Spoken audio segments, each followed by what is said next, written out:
أعوذ بالله من شرور أنفسنا وسيئات أعمالنا من يهده الله فلا مضل له ومن يضلل فلا هادي له أشهد أن لا إله إلا الله وأشهد أن محمدا عبده ورسوله اللهم صل وسلم وبارك على نبينا محمد وعلى آله وصحبه ومن اتبع بهداه إلى يوم القيامة وبعد.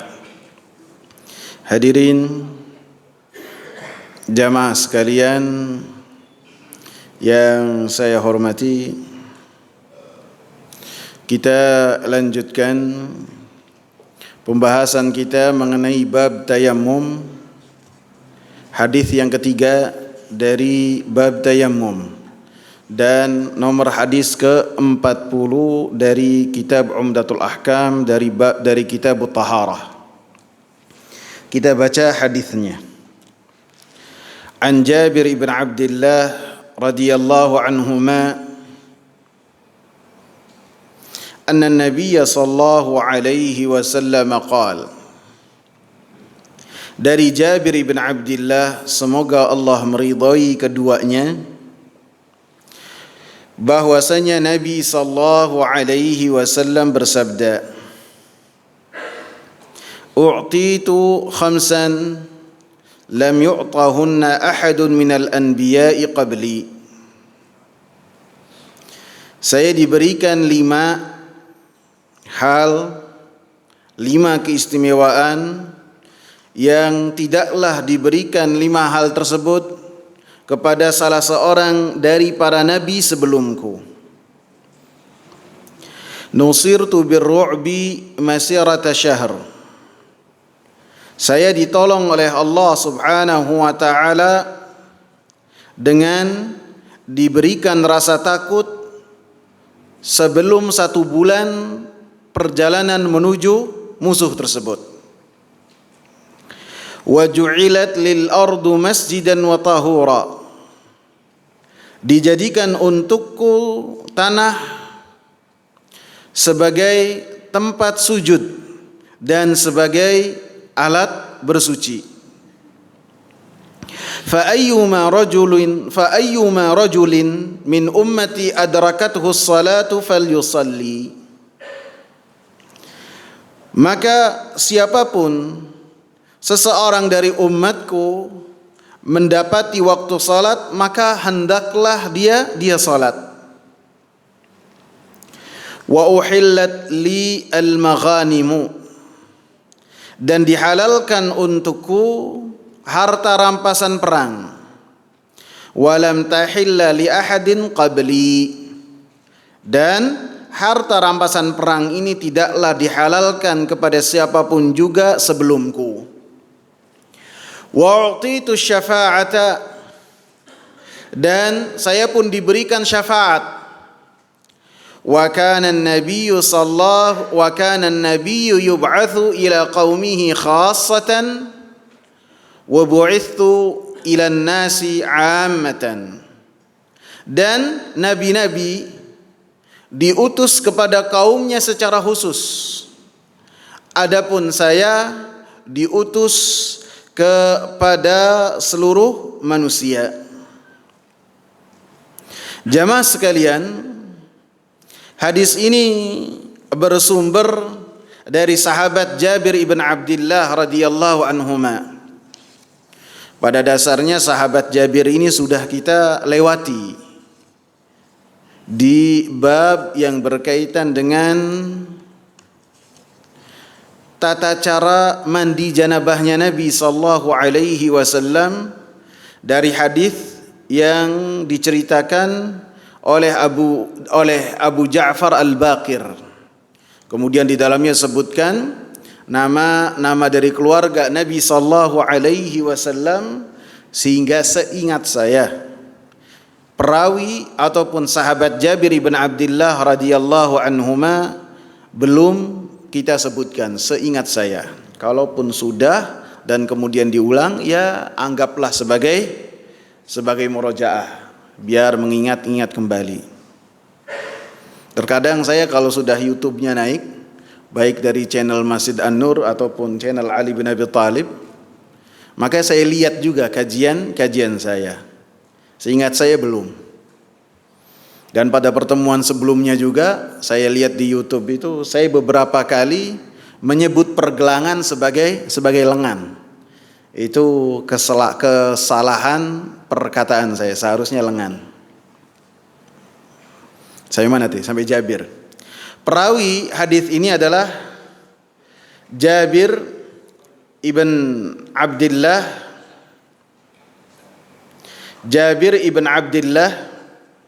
ibn Amr ibn Haram ibn Tha'labah dari Al-Ansar, dari kalangan Ansar.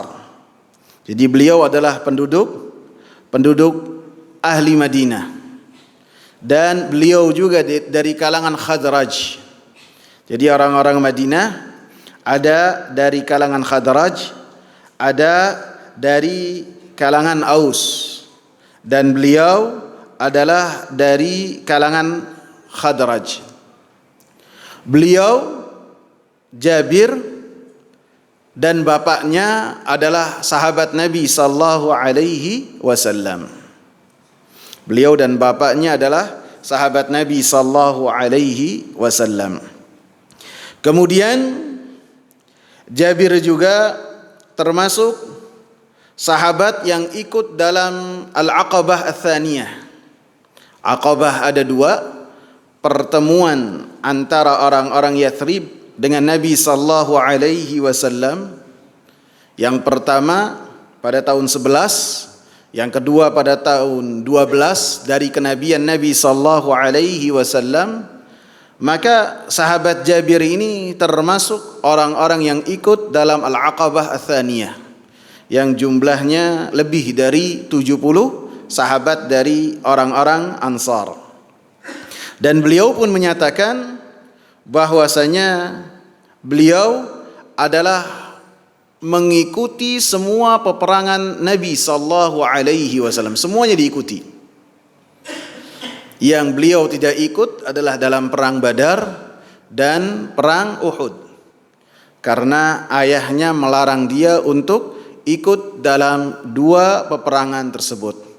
Dan karena yang ditinggal di rumah beliau, di rumahnya Jabir ibn Abdullah atau di rumahnya Abdullah, bapaknya Jabir ini adalah saudari-saudari dari Jabir, sehingga Jabir diperintahkan oleh bapaknya untuk berdiam diri di rumah menjaga saudari-saudarinya.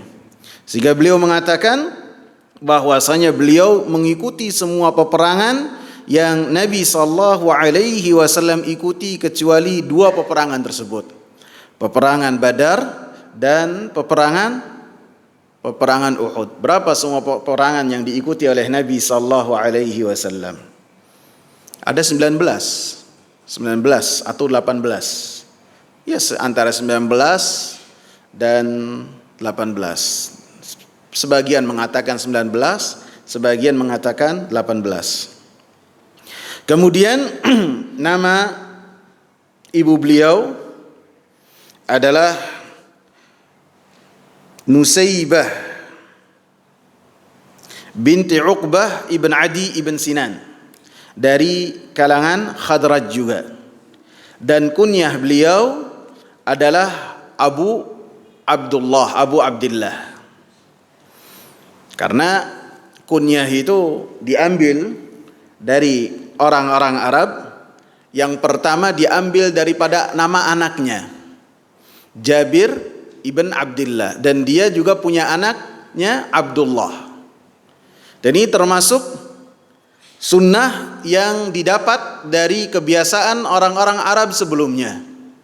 Orang-orang Arab pada zaman Nabi sallallahu alaihi wasallam sampai sekarang, mereka apabila mendapati anak laki-laki, maka mereka menamakan anak laki-laki tersebut dengan nama ayahnya.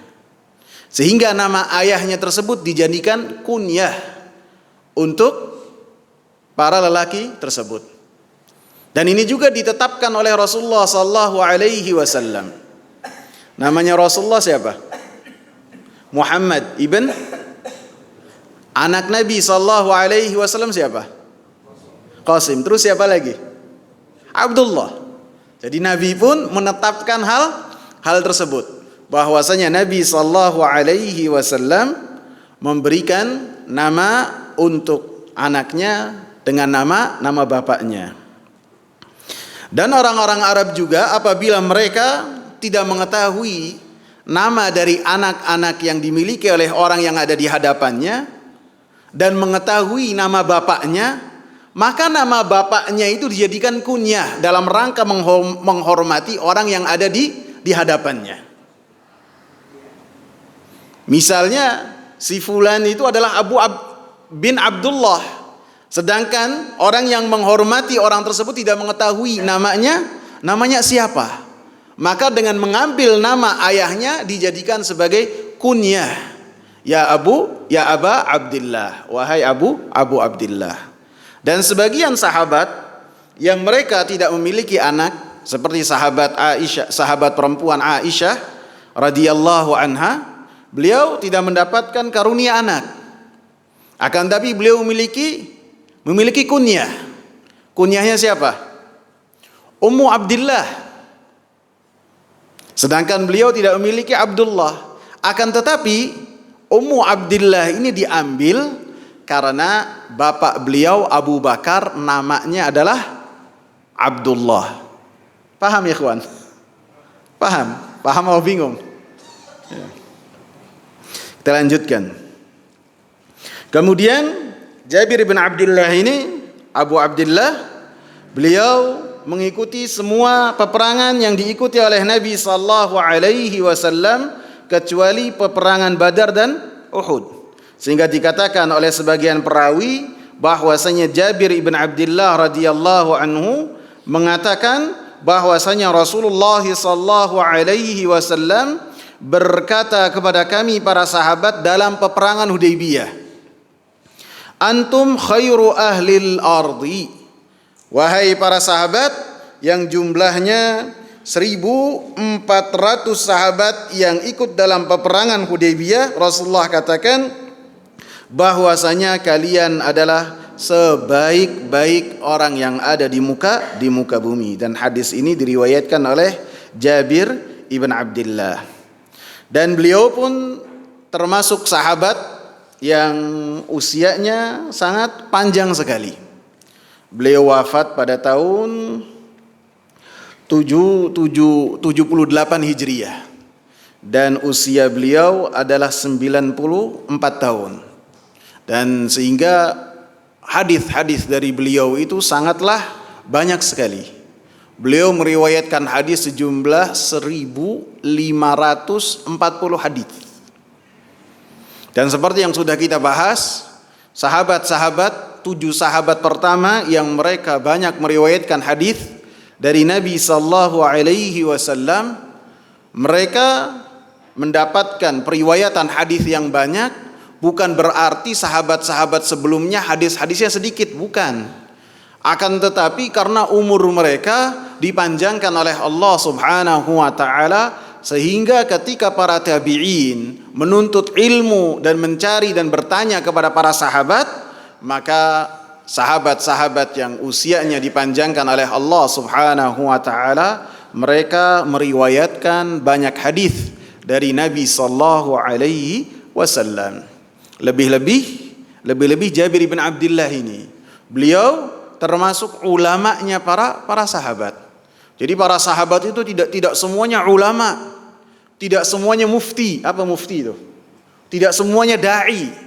Apa mufti itu? Mufti itu kalau ada orang yang bertanya kepada mufti, sehingga mufti yang menjawab. Dan beliau ini termasuk mufti. Sehingga Urwah ibn Zubair, salah seorang ulama dari kalangan tabi'in yang banyak sekali meriwayatkan hadis dari Aisyah radhiyallahu anha, yang meriwayatkan Hisham ibn Urwah, anaknya Urwah, bukan Urwah.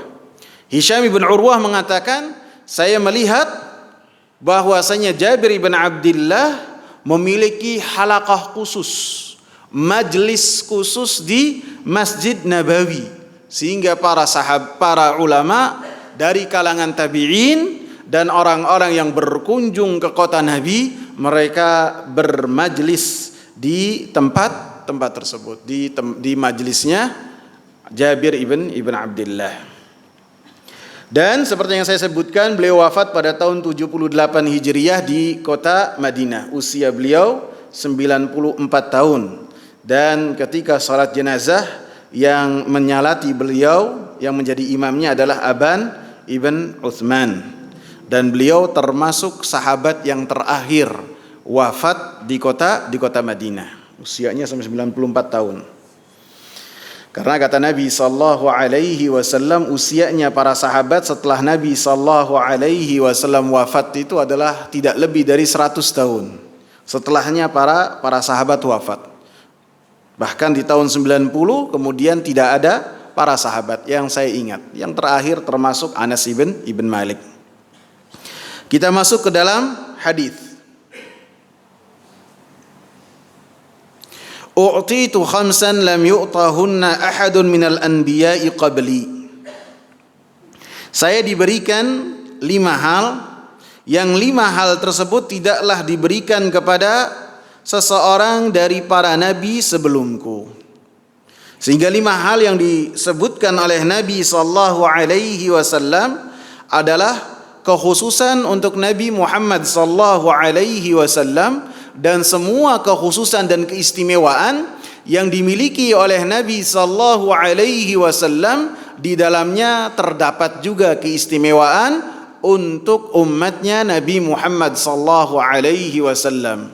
Jadi tidak boleh dipisahkan bahwasanya umatnya tidak mendapatkan keistimewaan tersebut apabila ada dalil bahwasanya hal tersebut khusus untuk Nabi sallallahu alaihi wasallam saja. Adapun apabila disebutkan oleh Nabi sallallahu alaihi wasallam hal tersebut adalah khusus untuk Nabi sallallahu alaihi wasallam, maka umatnya pun ikut di dalam hal tersebut, keutamaan tersebut. Umatnya akan mendapatkan hal tersebut dan mendapatkan bagian dari apa yang disebutkan oleh Nabi sallallahu alaihi wasallam. Disebutkan khamsan, bahwasanya keutamaan dan keistimewaan yang dimiliki oleh Nabi sallallahu alaihi wasallam dari nabi-nabi selainnya itu adalah mafhum la qabla mafhuma lahu. Bilangan tersebut tidak bisa kita katakan bahwasanya keistimewaan Nabi itu hanya 5 saja yang tercantum dalam hadis ini. Karena dalam riwayat yang lain, Nabi mengatakan sittan, keistimewaannya 6. Bahkan apabila dikumpulkan dalam riwayat ataupun hadis-hadis yang selain dari hadis ini, maka keistimewaan Nabi sallallahu alaihi wasallam sangat banyak sekali. Para ulama menghitungnya lebih dari 60 keistimewaan. Lebih. Sehingga ketika disebutkan 5, maka ini mafhum la mafhuma lahu, tidak bisa dipahami dan tidak bisa kita membatasi keistimewaan itu hanya 5 seperti yang disebutkan dalam hadis ini. Karena bisa jadi penyebutan 5 ini untuk menarik perhatian para sahabat, sehingga para sahabat ketika mendengar lebih seksama dari biasanya. Apa nih 5 hal ini? Sehingga dihitung ketika Nabi sallallahu alaihi wasallam menyebutkan satu persatu. Sehingga dalam hadis ini juga boleh seseorang dalam satu majelis, seorang yang alim tentunya, memberikan faedah ilmiah kepada orang-orang yang ada di hadapannya ketika ia mendapati bahwasanya hal tersebut bermanfaat untuk mereka, walaupun tidak ditanya, walaupun tidak diminta. Karena Rasulullah ketika menyebutkan hal ini, Rasulullah tidak ditanya oleh para sahabat, wahai Rasulullah, apa sih keutamaan engkau? Tidak.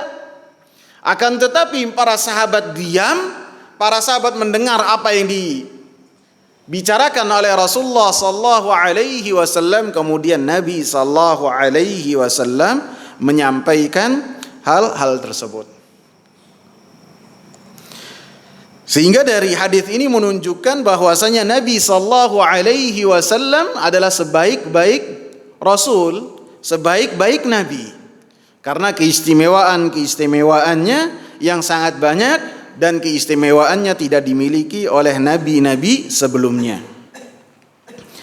Yang pertama, nusirtu birru'bi masirata syahr.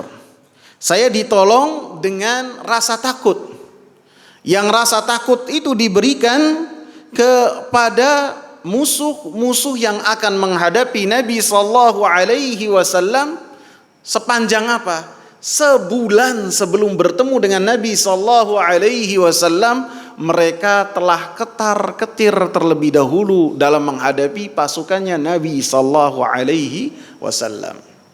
Dan hal ini seperti yang saya ingatkan, kaum muslimin sekarang pun mereka akan mendapatkan keutamaan ini ketika mereka berperang melawan orang-orang yang mereka berusaha untuk memadamkan cahaya dari Allah Subhanahu wa taala. Selama apa? Selama mereka berpegang teguh dengan apa yang telah dicontohkan oleh Nabi sallallahu alaihi wasallam. Baik itu yang berupa Al-Qur'an ataupun sunnah Nabi sallallahu alaihi wasallam, mereka berpegang teguh zahiran wa batinan, baik lahiriah ataupun batin. Keimanannya dipenuhi, hatinya dipenuhi dengan tauhid kepada Allah Subhanahu wa taala. Pengamalannya, lahiriahnya adalah dipenuhi dengan ketakwaan kepada Allah Subhanahu wa taala, maka pasti pertolongan Allah akan Allah Subhanahu wa taala berikan. Karena para sahabat yang mereka adalah orang-orang yang mendampingi Rasulullah sallallahu alaihi wasallam, mereka tidaklah berperang dengan kekuatan fisik mereka. Mereka tidak berperang mengandalkan banyaknya senjata yang ada di tangan mereka, tidak. Ataupun kuda yang banyak, onta yang berlimpah, tidak. Bahkan serba kekurangan. Akan tetapi ketika keimanan ada di hati mereka, keyakinan bahwasanya apa yang menimpa mereka tidaklah terjadi kecuali apa yang telah ditentukan oleh Allah Subhanahu wa taala, baik itu kematian syahadah yang mereka harapkan ataupun kemenangan yang telah Allah Subhanahu wa taala janjikan, pasti satu di antara dua hal tersebut, tidak ada yang ketiga. Sehingga mereka mendapatkan kejayaan, mereka mendapatkan kemenangan. Karena apa? Keutamaan ini, keistimewaan ini didapat juga oleh pengikut dan umat Nabi sallallahu alaihi wasallam. Semua dalam peperangan Allah katakan, saulki fi qulubil ladzina kafaru ru'ba bima asyraku. Saya akan berikan kepada hati orang-orang kafir yang mereka memerangi orang-orang yang beriman rasa takut. Rasa takut ketika mendengar takbir Allahu Akbar. Rasa takut ketika melihat kaum muslimin masjidnya penuh dengan pengagungan Allahu Akbar. Abu Bakar As-Siddiq radhiyallahu anhu mengatakan, innama tuqatiluna bi a'malikum. Sesungguhnya kalian, wahai para manusia, orang-orang yang beriman, berperang itu dengan keamalan-amalan kalian, keimanan kalian. Bukan dengan senjata, bukan dengan kekuatan fisik. Walaupun kekuatan fisik dilatih. Wa'iddu lahum mastata'tum. Kata Allah, persiapkan diri-diri kalian yang berkaitan dengan kekuatan. Baik itu kekuatan memanah, kekuatan naik kuda. Latihlah, akan tapi yang lebih dari itu semua adalah keimanan yang ada di hati dan diamalkan dalam kehidupan sehari-hari. Para ulama ketika membahas tentang potongan hadis ini, mereka membahas tentang bagaimana terjadinya peperangan Tabuk. Peperangan Tabuk terjadi pada tahun ini, adalah peperangan yang terakhir diikuti oleh Nabi. Terjadi pada tahun 9 Hijriah. Dan Nabi pulang dari peperangan Tabuk itu di bulan Rajab. Dan terjadi peperangan, terjadi perjalanan Nabi berangkat dan sampai ke Tabuk itu selama 50 hari. Tabuk dari Madinah itu berapa kilo, ikhwan? Kemarin saya ke daerah yang namanya daerah Badar, baru ngerti, baru ngeh bahwasanya perang Badarnya Nabi itu terjadi 160 kilo dari kota Madinah. Saya kira hanya 10 kilo, 20 kilo, katanya 160 kilo. 2 jam perjalanan. Kalau Tabuk berapa? Dari kota Madinah. 700 kilo, ikhwan. 700 kilo ke arah Syam. Perbatasan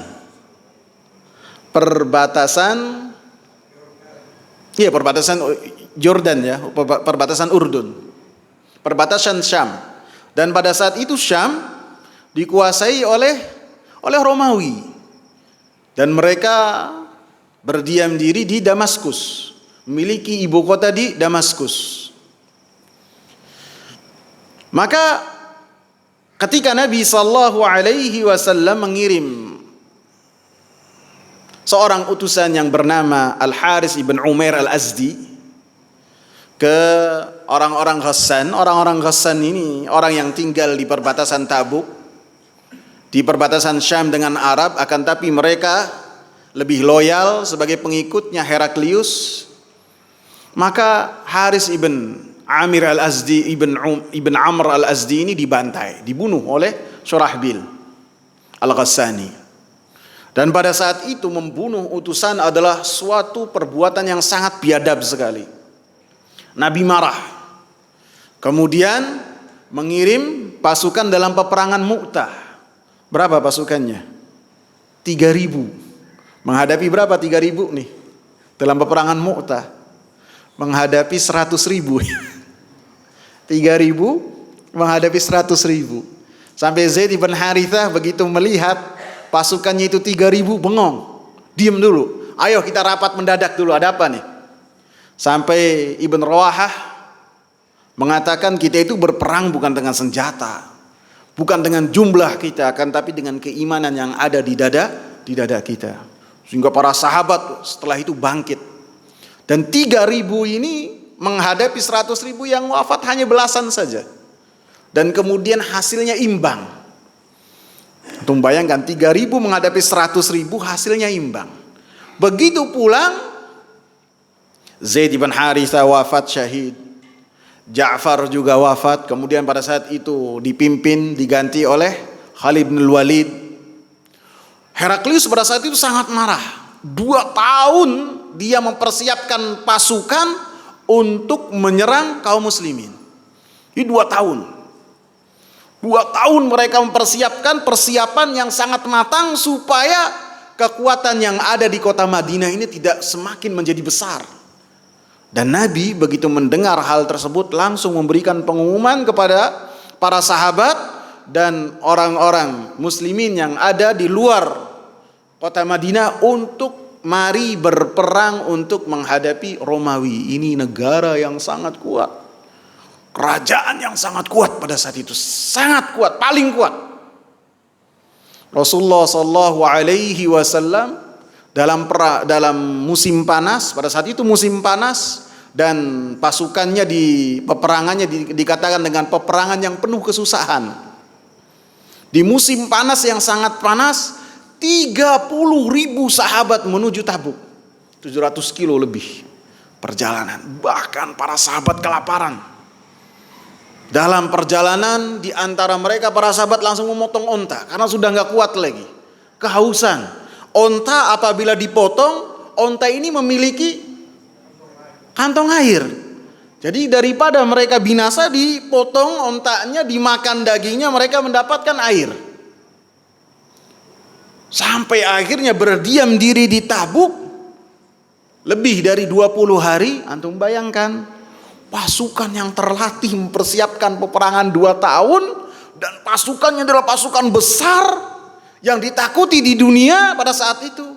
Mereka tidak datang ke Tabuk, tidak. Takut mereka.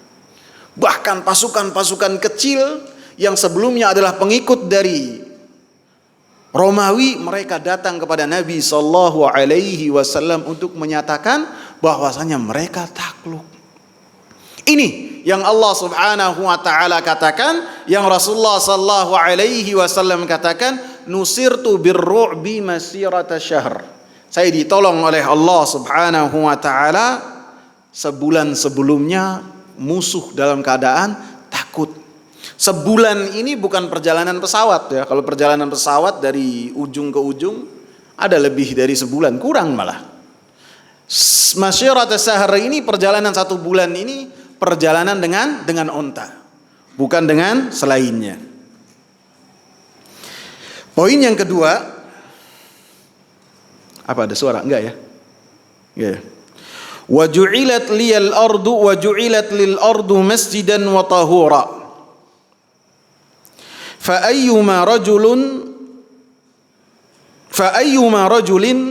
kenapa rajulin dong? Fa ayyuma rajulin min ummati adrakathu shalah falyusalli.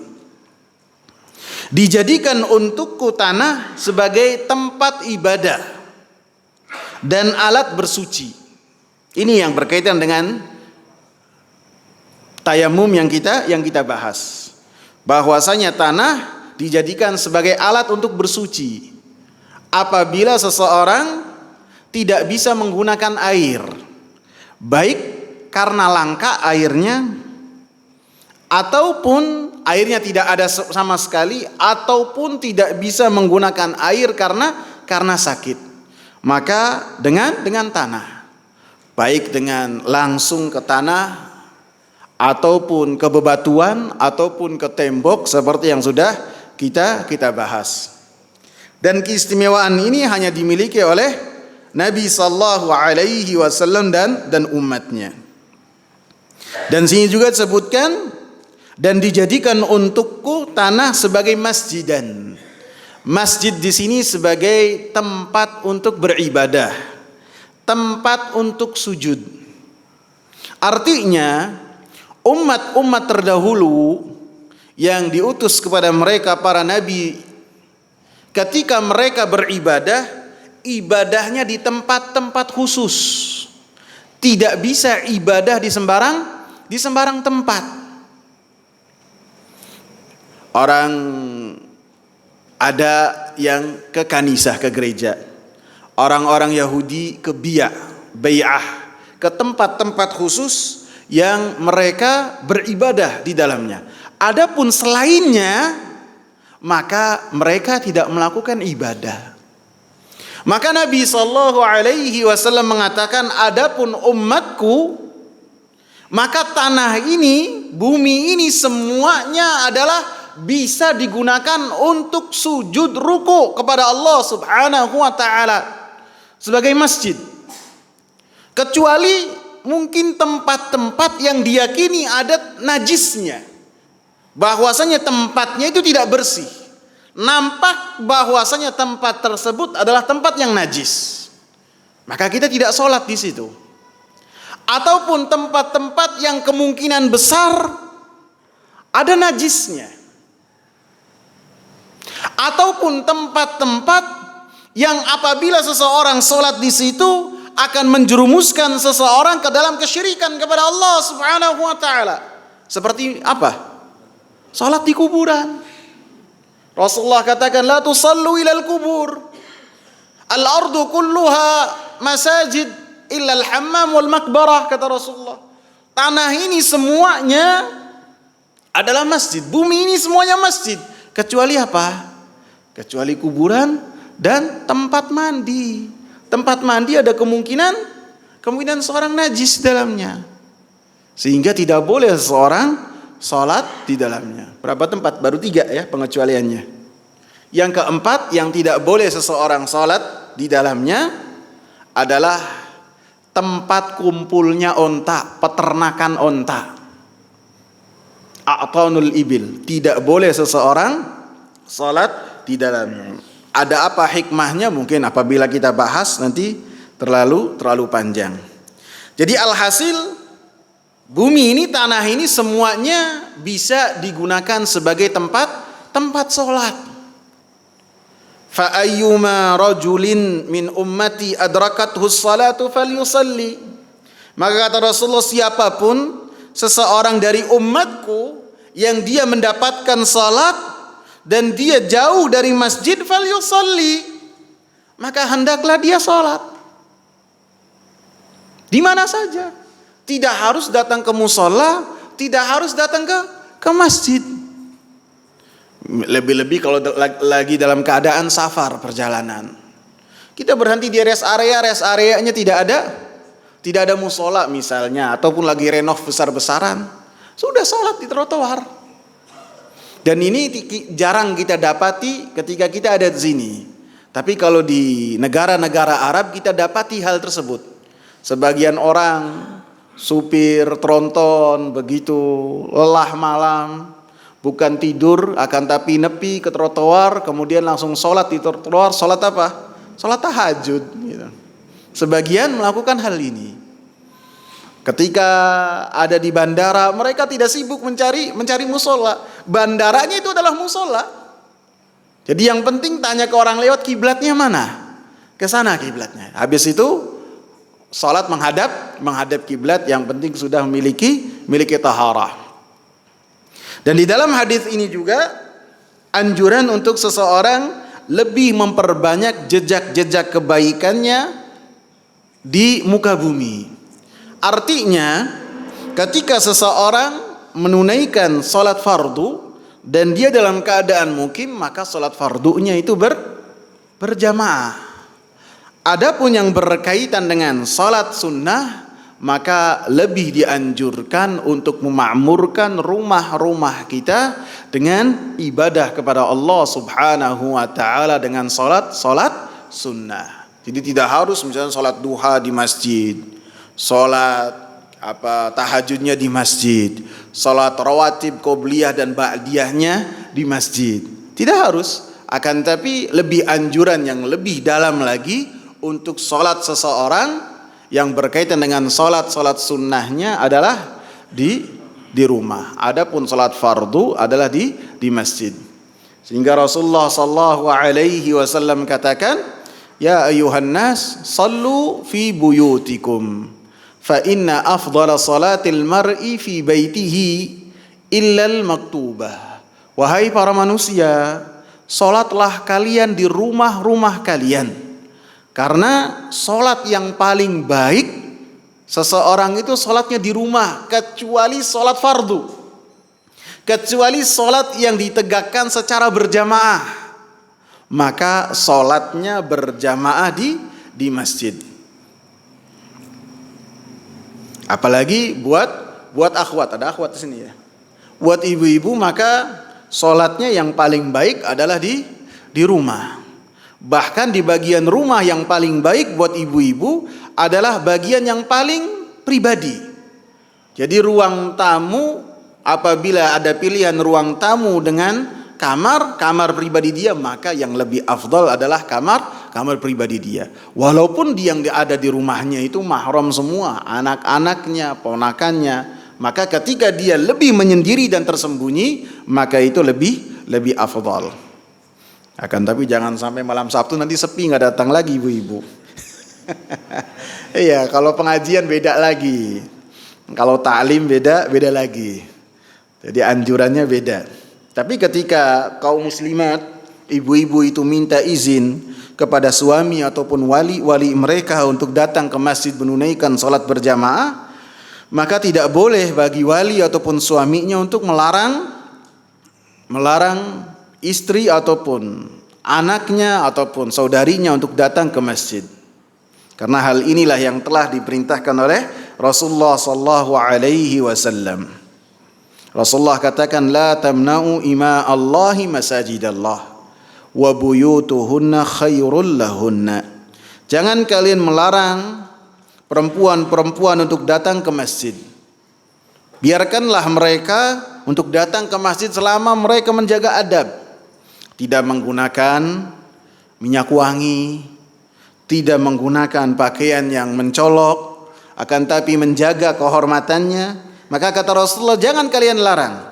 Wa buyutuhunna khairul lahunna, kata Rasulullah. Dan rumah-rumah mereka itu lebih baik buat mereka daripada sholat di Masjid Nabawi. Bukan Masjid An-Nur ya. Daripada Masjid Nabawi. Ini masjidnya Nabi Sallallahu Alaihi Wasallam. Ketika mereka sholatnya di rumah, itu lebih afdal daripada mereka sholat di belakang Nabi yang takbir itu Allahu Akbar Nabi. Itu lebih afdal. Kita lanjutkan. Wa uhillat lil maghanimu, dan dihalalkan untukku ghanimah, harta rampasan perang. Harta rampasan perang dihalalkan untuk Nabi sallallahu alaihi wasallam dan untuk umat Nabi sallallahu alaihi wasallam. Walam tahilla li ahadin qabli, dan tidak dihalalkan kepada siapapun dari Nabi dan pengikutnya sebelumku tidak. Para nabi sebelum Nabi Muhammad sallallahu alaihi wasallam, sebagian mereka seperti Nabi Musa alaihi salam dan setelahnya, mereka mendapatkan perintah untuk berjihad di jalan Allah Subhanahu wa taala. Walaupun perintah jihad mereka itu jihad yang defensif, bukan yang ofensif. Artinya mereka membela diri. Akan tetapi ketika mereka mendapatkan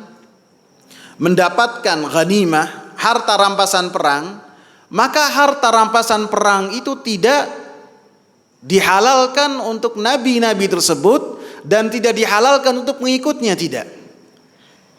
Akan tetapi ghanimah, harta rampasan perang itu dikumpulkan di tanah lapang, kemudian apabila semua harta rampasan perang itu terkumpul, maka datanglah api dari langit menyambar harta rampasan perang tersebut.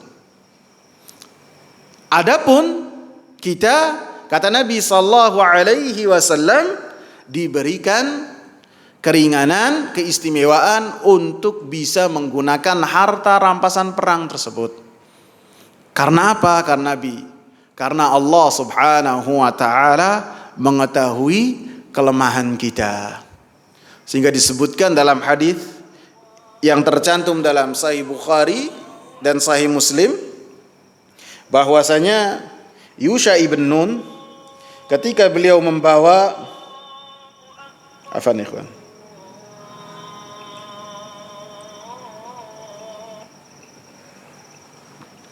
Yusha ibn Nun ketika membawa Bani Israel dalam peperangan, kemudian dalam peperangan tersebut beliau mampu mengalahkan musuh-musuh tersebut, dan pada syariat tersebut ketika berperang tidak boleh di malam hari, sehingga ketika berperangnya setelah waktu asar, maka Yusha ibn Nun berkata kepada matahari, innaki ma'murah wa ana ma'mur.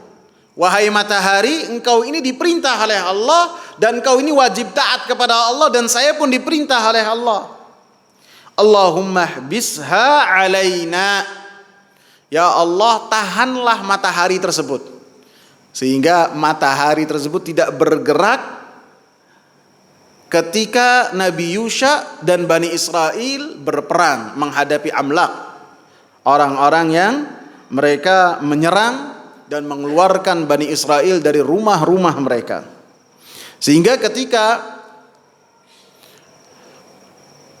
orang yang melawan atau kaum yang melawan Nabi Yusha dan Bani Israel itu mereka kalah, maka Nabi Yusha mendapatkan ghanimah yang sangat banyak. Kemudian ditaruhlah di tanah lapang, mereka menunggu api turun dari langit, kemudian api tersebut tidak turun. Maka kata Nabi Yusha alaihi salam, inna fikum ghulula, sesungguhnya di antara kalian ini ada yang melakukan pencurian terhadap harta rampasan perang, sehingga setiap kepala kabilahnya berjabat tangan dengan Yusha ibn Nun, sampai ada di antara kepala suku tersebut yang tangannya itu nempel dengan Yusha ibn Nun, nggak bisa lepas. Maka kata Yusha ibn Nun, fikum ghulul. Nah, di antara kalian nih ada yang melakukan pencurian. Maka satu-satu disalamin oleh Yusha ibn Nun. Ketika ada yang tangannya nempel, kata Yusha ibn Nun, kamu melakukan ghulul, pencurian terhadap ghanimah. Maka dikeluarkanlah apa yang telah dia curi. Apa yang dia curi? Emas sebesar kepala sapi. Emas sebesar kepala sapi. Kemudian ditaruh di tanah lapang. Kemudian setelah itu api menyambar dari langit sehingga harta rampasan perang itu hilang. Adapun untuk kami, kata Rasulullah sallallahu alaihi wasallam, "Tsumma ahallallahu lana al-ghanaima lima ra'a dha'fana." Allah Subhanahu wa taala menghalalkan untuk kita itu ghanimah, harta rampasan perang, karena Allah mengetahui kelemahan kita. Bahkan Nabi sallallahu alaihi wasallam mengatakan bahwasanya dengan di antara senjata ini ju'ila rizki tahta suyuf warimah. Rezeki saya dikasih oleh Allah Subhanahu wa taala di antaranya dengan syariat jihad. Harta rampasan berlimpah datang kepada Nabi sallallahu alaihi wasallam sehingga Nabi sallallahu alaihi wasallam mendapatkan kecukupan.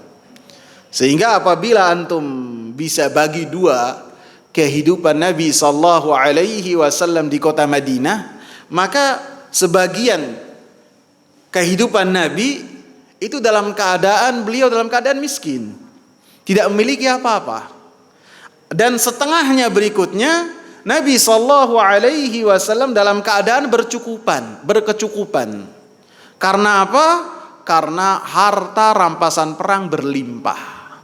Sehingga para sahabat mengatakan, Rasulullah sallallahu alaihi wasallam ketika salat jenazah, maka Nabi sallallahu alaihi wasallam mengatakan kepada para sahabat yang akan salat jenazah, apakah jenazah ini punya utang? Maka para sahabat mengatakan, tidak ya Rasulullah. Maka Rasulullah sallallahu alaihi wasallam mensalatinya. Akan tetapi ketika Rasulullah mengatakan, apakah si fulan ini punya utang? Maka ada yang mengatakan, ya Rasulullah, punya sekian. Maka Rasulullah meninggalkan sallu alaihi, salat kalianlah yang salat, saya tidak salat. Adapun hadis-hadis yang lain, ketika Nabi sallallahu alaihi wasallam mengatakan si fulan ini punya utang, maka ketika ada yang mengatakan ya punya utang ya Rasulullah, kemudian Rasulullah sallallahu alaihi wasallam yang menanggungnya.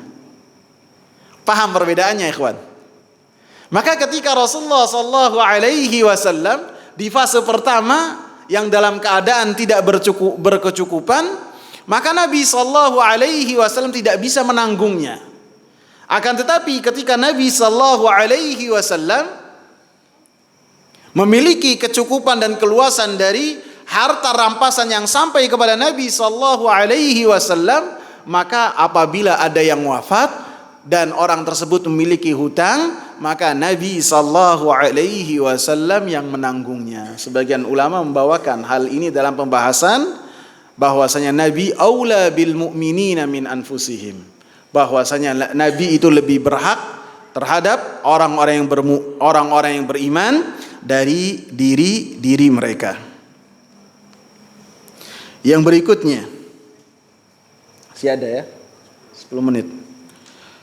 Wa u'titu syafa'ata, dan saya mendapatkan syafaat. Syafaat yang dimaksud dalam ayat atau hadis ini, para ulama menyebutkan bahwasanya syafaat yang khusus dimiliki oleh Nabi sallallahu alaihi wasallam. Syafaat itu disebutkan dalam dalil-dalil yang banyak, bahwasanya syafaat itu Allah Subhanahu wa taala katakan dalam surat ayat kursi surat Al-Baqarah ayat 255, man dzalladzi yashfa'u 'indahu illa biiznih. Siapa yang memberikan syafaat di sisi Allah Subhanahu wa taala kecuali dengan izinnya. Dalam ayat yang lain surat Al-Anbiya ayat 28 Allah Subhanahu wa taala katakan wala yashfa'una illa liman irtada. Mereka tidaklah memberikan syafaat kecuali dengan apa yang Allah Subhanahu wa taala ridha, terhadap pelaku-pelaku yang Allah Subhanahu wa taala ridha, dan Allah Subhanahu wa taala tidak ridha terhadap kekufuran. Allah Subhanahu wa taala tidak ridha terhadap kesyirikan. Sehingga syarat dari syafaat itu Allah Subhanahu wa taala memberikan izin dan Allah Subhanahu wa taala ridha kepada orang yang memberikan dan orang-orang yang mendapatkan syafaat dari Allah Subhanahu wa taala. Orang-orang yang memberikan syafaat itu pada dasarnya bukan hanya Nabi sallallahu alaihi wasallam. Orang-orang yang memberikan syafaat macam-macamnya ada 3 macam. Disebutkan dalam Sahih Bukhari dan Sahih Muslim dari hadis Abi Sa'id Al-Khudri radhiyallahu anhu, Rasulullah mengatakan bahwasanya Allah berkata pada hari kiamat, syafa'atil malaikatu wa syafa'an nabiyyuna wa syafa'al mu'minun wa ma baqiya illa rahmatun arhamur rahimin illa rahmatu arhamir rahimin. Allah berkata pada hari kiamat, para malaikat memberikan syafaat, para nabi memberikan syafaat, dan orang-orang yang beriman memberikan syafaat pada hari kiamat kelak. Termasuk para nabi-nabi yang selain dari Nabi Muhammad sallallahu alaihi wasallam, maka mereka akan memberikan syafaat. Maka yang dimaksud dalam hadis Jabir bin Abdullah bahwasanya Allah Subhanahu wa taala memberikan syafaat yang khusus kepada Nabi sallallahu alaihi wasallam, Nabi Muhammad sallallahu alaihi wasallam adalah syafaat yang khusus untuk Nabi sallallahu alaihi wasallam. Yang pertama, yang kemungkinan paling besar makna dari hadis ini adalah asy-syafa'atul uzma, syafaat yang paling besar yang Allah Subhanahu wa taala janjikan kepada Nabi Muhammad sallallahu alaihi wasallam. Allah katakan wa minal laili fatahajjad bihi nafilatan lak asa an yab'atsaka rabbuka maqaman mahmuda. Dan dari sebagian malam maka bertahajudlah dalam rangka tambahan untuk engkau. Pasti Allah Subhanahu wa taala Rabb kamu akan memberikan kepada engkau kedudukan yang dipuji. Kedudukan yang dipuji adalah kedudukan yang dipuji oleh seluruh manusia. Baik manusia-manusia yang paling pertama sampai manusia-manusia yang paling terakhir, maka mereka memuji Nabi Muhammad sallallahu alaihi wasallam di kedudukan tersebut. Yaitu ketika manusia dibangkitkan oleh Allah Subhanahu wa taala dan mereka dalam keadaan kepayahan, dibangkitkan di padang mahsyar dalam keadaan tidak berkhitan, dalam keadaan tidak memakai sahlai benang pun dan tidak memakai alas kaki, seperti manusia dilahirkan dari rahim ibunya.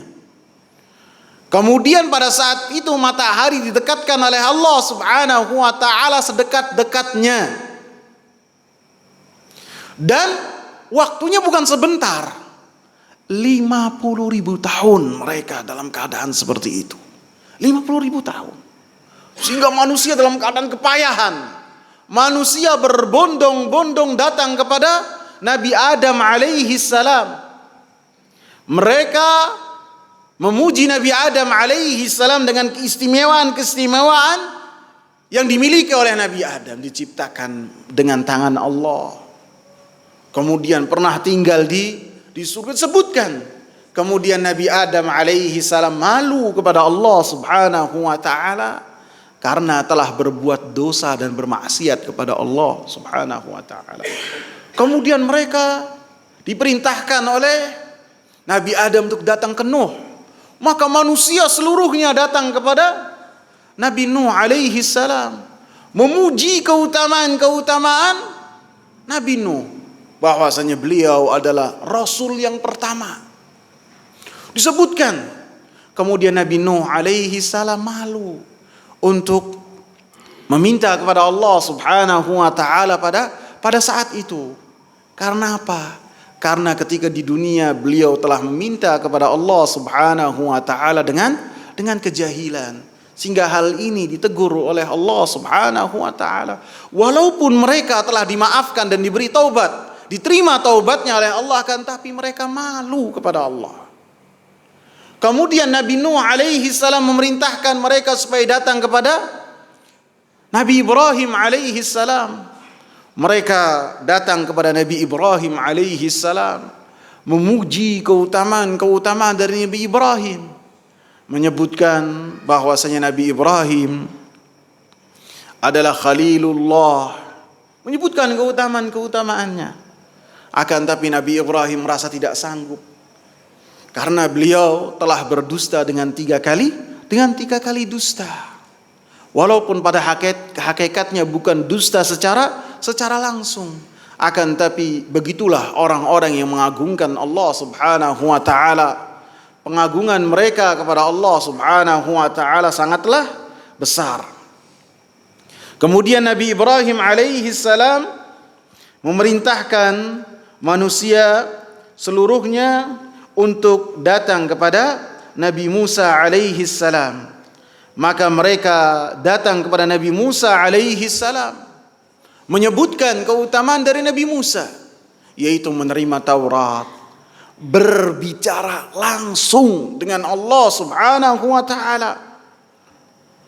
Akan tapi Nabi Musa alaihi salam mengatakan, bukan saya tidak pantas. Kemudian beliau menyebutkan kesalahannya, sehingga beliau malu kepada Allah subhanahu wa ta'ala.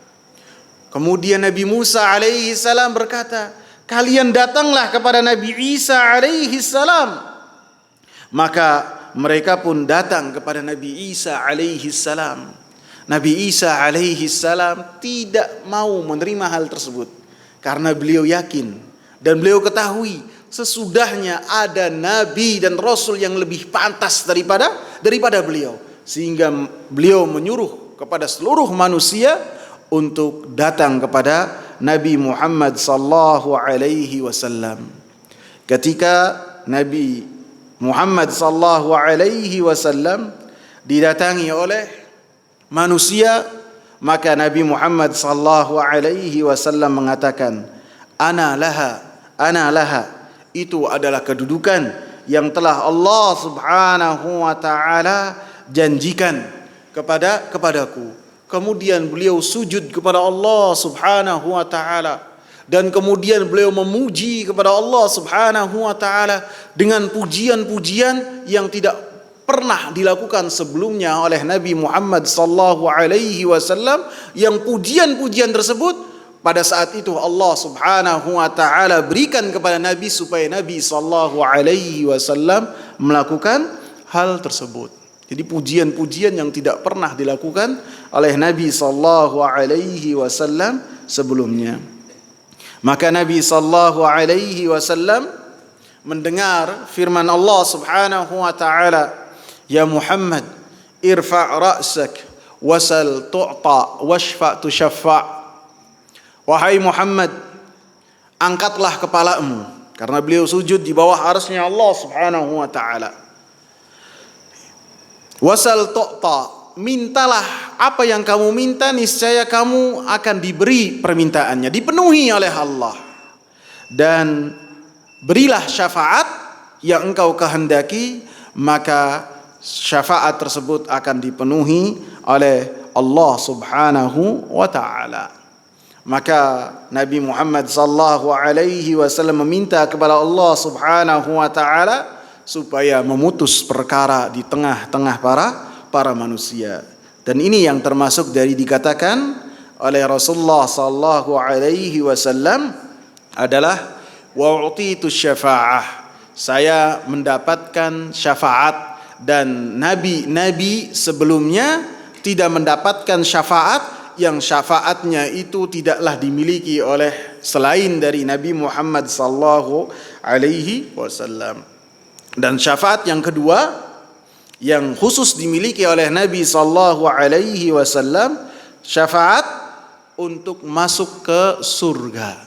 Karena orang yang pertama masuk ke dalam surga adalah Nabi Muhammad sallallahu alaihi wasallam, dan setelahnya umatnya Nabi sallallahu alaihi wasallam, dan setelahnya baru umat-umat yang lainnya. Dan syafaat yang ketiga yang khusus dimiliki oleh Nabi sallallahu alaihi wasallam adalah syafaatnya Nabi sallallahu alaihi wasallam untuk pamannya Abu Talib, supaya diringankan azabnya oleh Allah Subhanahu wa taala. Walaupun Abu Talib mati dalam keadaan kafir, akan tapi jasa-jasa beliau banyak, maka dia mendapatkan syafaat dari Nabi sallallahu alaihi wasallam. Yang saya perkuat adalah syafaat yang pertama ya. Adapun syafaat yang setelahnya, kedua dan ketiga, sebagian ulama memasukkan dan sebagian yang lain tidak. Cukup ya. Semoga bermanfaat. Subhanakallahumma bihamdika asyhadu an la ilaha illa anta astaghfiruka wa atubu ilaik. Assalamu alaikum warahmatullahi wabarakatuh.